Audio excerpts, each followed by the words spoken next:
Welcome back to Hakuoki, Kyoto wins. Hi guys!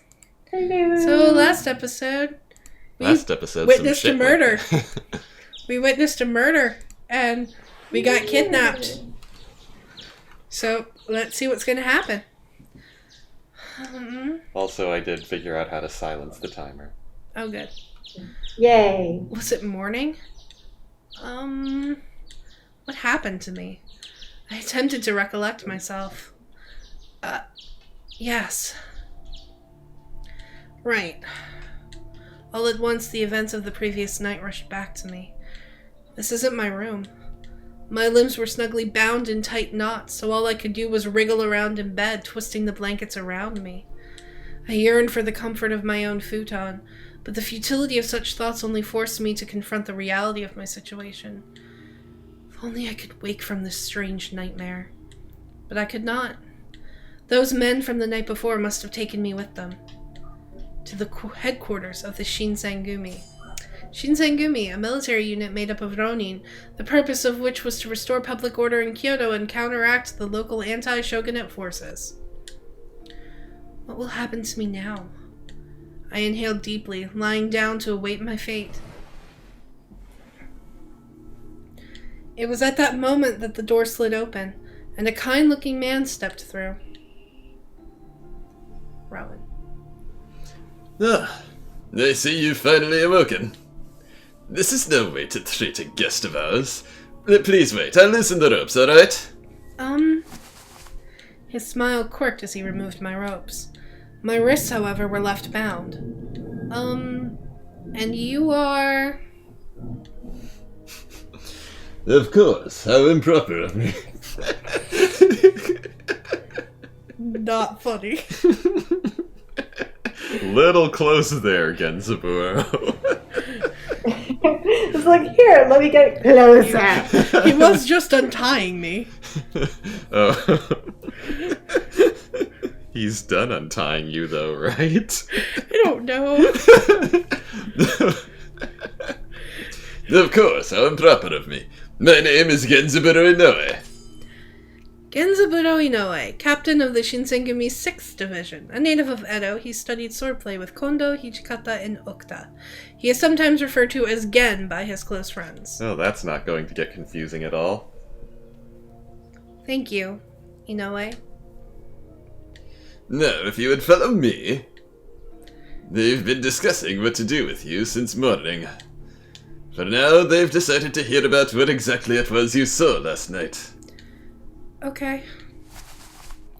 I nodded curtly and struggled to stand, but my body was sore from being bound up all night. Inoue treated me with something like courtesy, but it was clear that I was in a lesser position. He must have been able to guess my thoughts, however, because he smiled at me and winked. I know they seem scary, but they are all truly gentlemen. You don't need to worry. Oh. Even at home I heard rumors of the vicious Shinsengumi that were unflattering. It was hard to imagine that the people in charge of such an organization were gentlemen. I see that incredulous look. I'm telling you the truth. The youngest man, Todo, is about your age, or perhaps slightly older. And there are a pair of guys named Nakagura and Nakagura. And there are a pair of guys named Nagakura and Harada who are very lively, so you'll be fine. Who are very lively. Who are very lively. Despite Inoue's reassurances, it was difficult for me to trust what I was hearing as accurate. Excuse me. Shitsurei-shimasu. Inoue led me into a room and opened the door. I stepped inside and found myself surrounded by the leaders of the Shinsengumi. Their eyes dug into me like sharp knives. I stared before me. Well, maybe she's trying to say she stared in front of her? I stared in front of me and then gulped nervously. Good morning! I take it you slept well? Well, it wasn't particularly comfortable. Is that so? Because when I went to have a look at you earlier, you didn't budge, no matter what I poked. You were knocked out cold, and you looked snug and cozy in your sleep. What? He's only teasing you. Soji didn't go anywhere near your room. Quite silent, I stared at Okta, captain of the Shinsengumi's 1st Division. He is a native of Edo. His brilliant prowess as a swordsman developed by training with Kondo and Hijikata. With his grin spread along his face, he glanced over to Saito, captain of the 3rd Division of the Shinsengumi.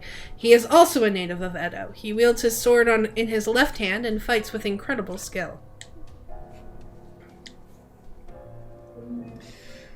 I just wanted to see you squirm a little. Not very nice of you, Hajime, telling me out like that. That's not what that says. Calling me out like that. Sorry, there's a microphone in my way. Move the microphone.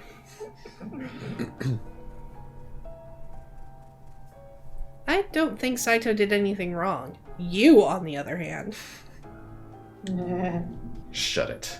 You sound like a bunch of kids. Hijikata's the commander of the Shinsengumi. Hijikata's the commander of the Shinsengumi. He is Kondo's longtime friend who helped form the Shinsengumi in Kyoto. Kondo calls him Toshi. Hijikata's voice brooked no further insubordination. Okta shrugged and fell silent, but the smile lingered through his bright eyes. Heisuke. I'm getting on the voice right now already. Yeah. So, Hijikata. Wait, isn't my normal voice just lower? Yeah, your normal voice just lower. Okay. So, Hijikata, this is your witness? The man who spoke was, well, he looked more like a boy than a man. Hey! Maybe this is the youthful Shinsengumi captain that Inoue was describing to me.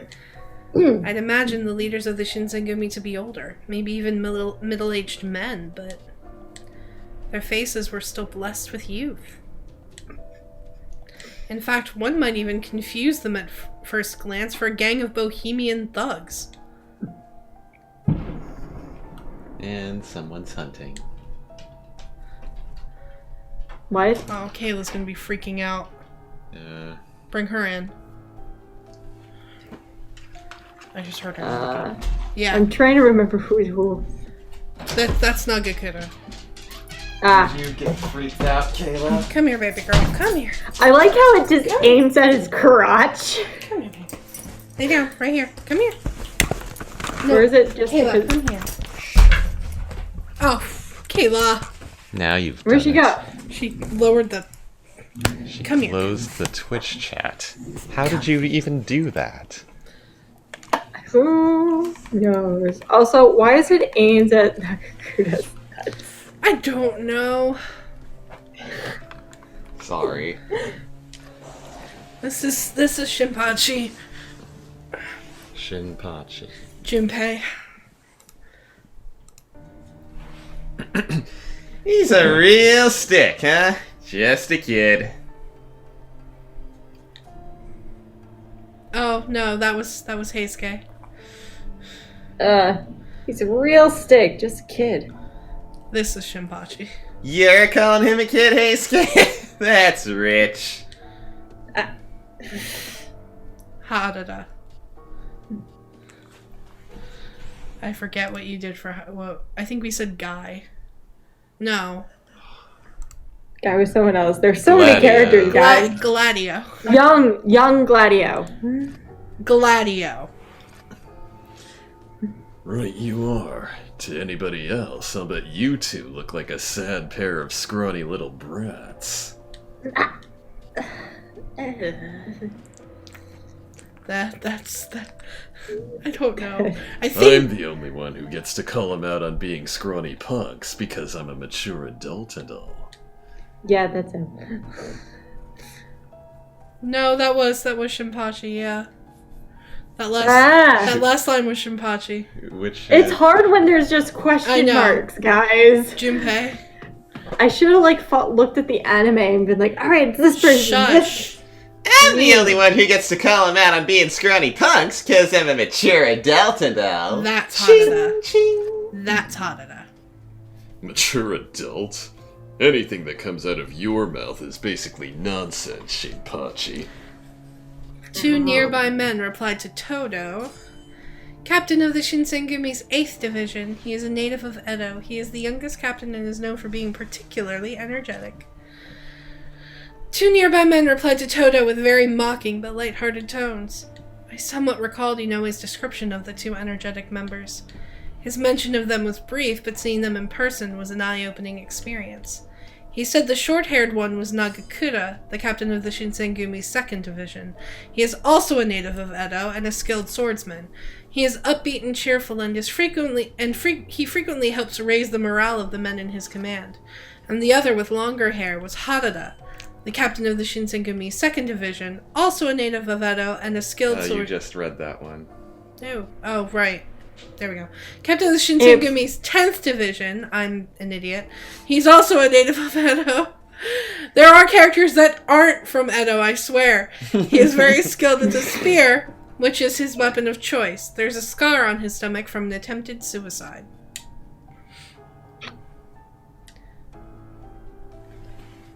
Hey, Skay. Leave it off, you grumpy old bastards. Bastards. Bastards. The hell I will, boy! You think you can get away with talking to us like that? The hell I will. Besides, I'm hardly mature enough to be called old, Shinpachi. No. Besides, I'm hardly mature enough to be called old. Shinpachi maybe, but not me.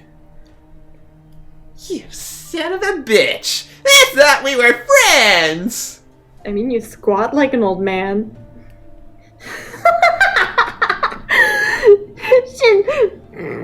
Of course, would an adult get so worked up over something like that? Their back-and-forth rapport seemed developed into a rhythm from years of friendship, which predated my arrival and made me foreign here. I sensed something apart from curiosity towards me, though, like a feeling of animosity. Despite their cheerful levity, they had not forgiven my presence among them. Suddenly, I wanted very much to go home. I wanted to leave this place and never return. Oh. My chest tightened, and I stared down, hoping to wake up in bed with all of this only a memory. Sonin! Creepy. Jade. I apologize for all of this frightening behavior.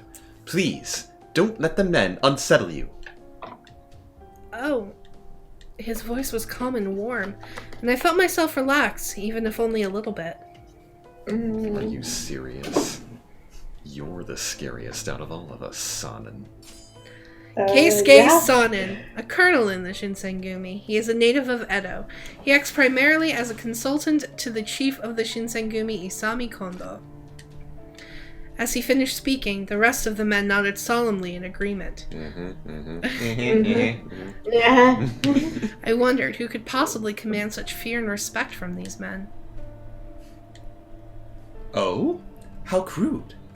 I can understand their feelings, but for our demon of a commander to feel such as well. It is up to me to hold the integrity of the Shinsengumi to our highest standard. It is easy to be confused, however, when our standards, or rather our taboos, are at the mercy of our own. Hijikata. It is true, but now isn't the time to be talking about this. And the man called Sonin and Hijikata stared at one another with a smirk. President Takagi. You're lucky to have a friend like Sonin-kun, Toshi-kun. Oh my god. Okay. Not them, because he sees them as equal. You're lucky to have a friend like Sonin, Toshi. Hijikata, that does sound weird though. Hijikata and Sonin sounded distant when they spoke to one another, not exactly friendly. Still, the man who spoke had certainly sounded as though he thought they were friends. Oh, my apologies. I haven't introduced myself. I am Isami Kondo, chief of the Shinsengumi. Isami Kondo, one of the founders of the Shinsengumi, an organization created to help keep the peace in Kyoto. He is originally from Edo. When you say chief, do you mean to say you are the most important man in the Shinsengumi? Well, I wouldn't call myself the most important. It is more accurate to say I represent everyone. He is such a Takagi. Toshi over there is the commander, and Sanen is our colonel. Kondo, why are you telling him all this? Why? Do you think it's a bad idea? Well, unless you think this kid should... Oh, I thought you were pointing. No, I was moving my arm because it keeps falling asleep. Well, unless you think this kid should learn our secrets, maybe you should keep your mouth shut?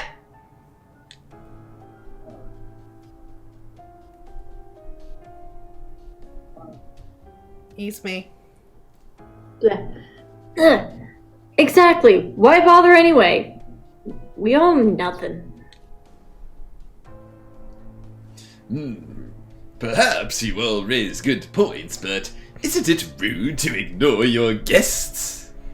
Harada glanced over at Kondo and let out a bark of laughter. Huh. True, we've already brought him here. It's not like telling him will hurt us. Might hurt him, though. Kondo had looked rather disappointed when Hijikata spoke, but he perked up at Harada's words. Despite knowing him for 5 minutes, it's easy to see that his words resonated well with his men. He had a sort of charisma that simply drew you in, a man who was impossible to hate. Well, let's get back to the business at hand. Can you give me a full report of last night? Last night we were on patrol when we encountered some wandering Ronin. They drew steel, so we fought. Some of our men subdued the Ronin, but in doing so, exposed their failure. As he finished, Saito turned to look at me. I didn't see anything. Even with my insistence, Hijikata continued to stare at me with a harsh glance. Saito remained expressionless, and the smile on Okta's face didn't change.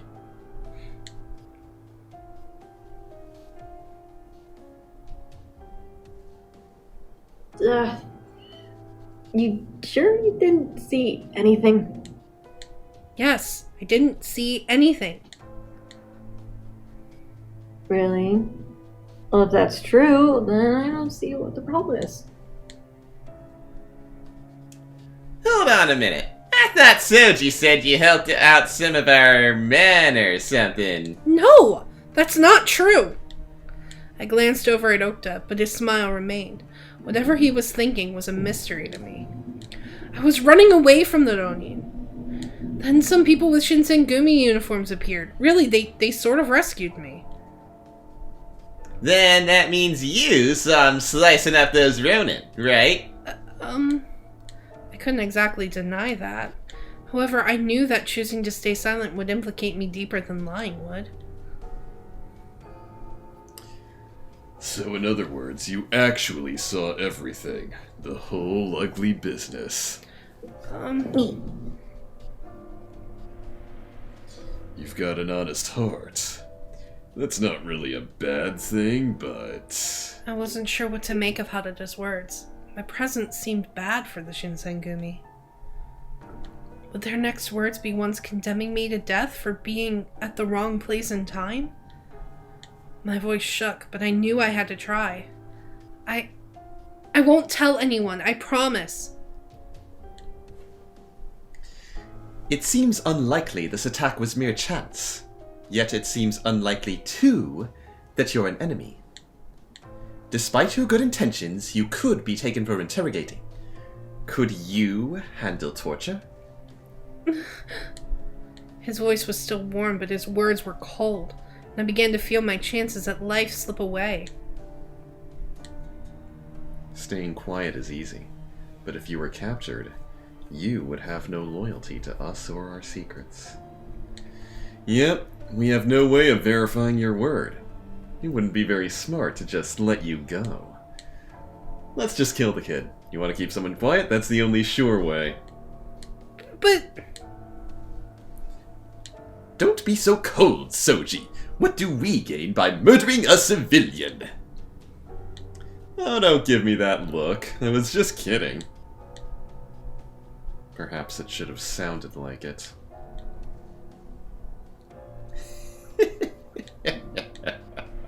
After being rebuked by Saito, Okta gave a playful smile. But surely there must be something we can do. After all, we're talking about a child. I've no wish to kill him either, but ignoring the unlikelihood of his trustworthiness is foolish. Well, I would like to hear the commander's opinion. What do you say, Commander Hijikata? The men looked to Hijikata, listening intently. He sighed and glanced around the room. Last night, we killed members who broke our code. This kid should not have been involved at all. I imagine that puts an end to the matter for you? Well, he probably saw us. Well, he probably saw something. But I doubt he really understands what it was. He probably saw something. I did not say something. You almost did. Even so, this is serious. We have bigger things to consider. We have to keep this under wraps. If rumors break out that soldiers of the Shinsengumi be thirsty for blood, that would be problematic. Shinpachi's words made sense to everyone, except for me. Hijikata's face looked grim. Hey, watch your mouth. It is our responsibility to regulate all warriors who violate our code. They will be dealt with. Well, it doesn't change the fact that this kid saw something. I think Soji has a point, but still, I'll do whatever Hijikata and Kondo tell me to. I think we gotta let him go. He doesn't know everything, you know? What do you mean, everything? I couldn't help but wonder aloud, and the mood in the room shifted to an icy silence. You really shouldn't have said that. Should it, Heisuke? Oops. My bad. Oops. Shut your mouth before I remove it. Literally, I just covered my mouth. Your response. Uh-oh. Well, this is going to make it even harder for us to simply let you go. A man should always be ready to face death, especially in medieval Japan. You should make your peace with yours. This is not medieval Japan. Especially with 1860s Japan. See, this is far from medieval. This is Victorian era. Victorian Japan. Well, shut up. A man? Oh, that's right. They still believed me to be a boy. With everything else that had happened, I'd completely forgotten how I was dressed. Very true. A brave's death is always an option. When I was...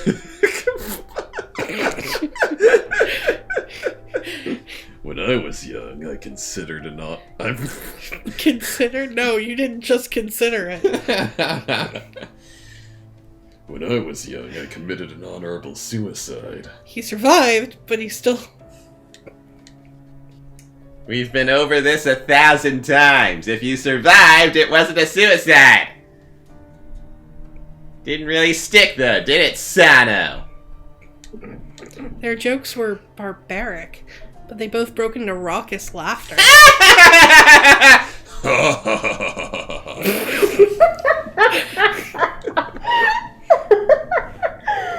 Oh, that's so weird. Commander, since we can't seem to reach a consensus, Can I please send the child back to his room? If you hear something you shouldn't while you're here, then we'll have no choice but to kill you, and it would be all Okta's fault. No, it'd be Heisuke's fault. He was Look, right. If I remained with them, then I could easily hear something I wasn't supposed to. I didn't think he'd mentioned it for my sake, but rather as a possible concern for their group. I was still relieved when he'd brought it up. Indeed. Let's do that. Plus, there's something I want to look into. I agree. There are too many careless men here. Come on, Sonnen, what are you looking at me for? That ought to be pretty obvious. We're all guilty of being careless. Especially you, Heisuke. Hey, back off! It was just a mistake, alright? I could hear Toto's voice rise as everyone turned to look at him. He looked at them for a bit, then turned to me and mumbled in a voice I could barely hear. I'm sorry. I was still apprehensive about what they might do to me, so I couldn't quite respond to him well. But he seemed... Well, look, can't stop running around! But he seemed to understand, and I curtly managed to nod. It was the most I could manage. Sorry. Alright, Saito, take care of the kid. Noted. Shall we go? Alright. Warrior record. It just lets me look up information. How much time is left on the timer? 3 minutes. We might as well end it here. Alright. Then... We will see you guys in the next episode. But for now, we'll just have to leave Makoto to her grisly fate of waiting for her certain death in her room. See you guys next time. Done it. Hey guys! Do you like our content? Do you want to support the show? Click the link in the description below to visit our donation page. All proceeds go towards new and better equipment and games you want to see us play. Everyone who donates will get a special shout out at the end of future videos, and we're currently working on setting up some special perks for you. If you don't want to donate, that's okay too. You can support us by subscribing and clicking that bell icon so you get notified whenever we put out a new video. A huge thank you to Kyle Sheridan for donating and helping to keep our show going. Thank you so much for checking out today's episode. If you'd like to find out how I ended up in Kyoto, click the box on the left to check out last episode. Or, if you'd like something a little different, head to that box on the right to check out Saving Throw, where the members of Revolutionary Productions play through ridiculous adventures in the world of Dungeons & Dragons. Seriously, go check it out. That's an order. Hijikata? You can't just order the viewers around. I can if they're all like you.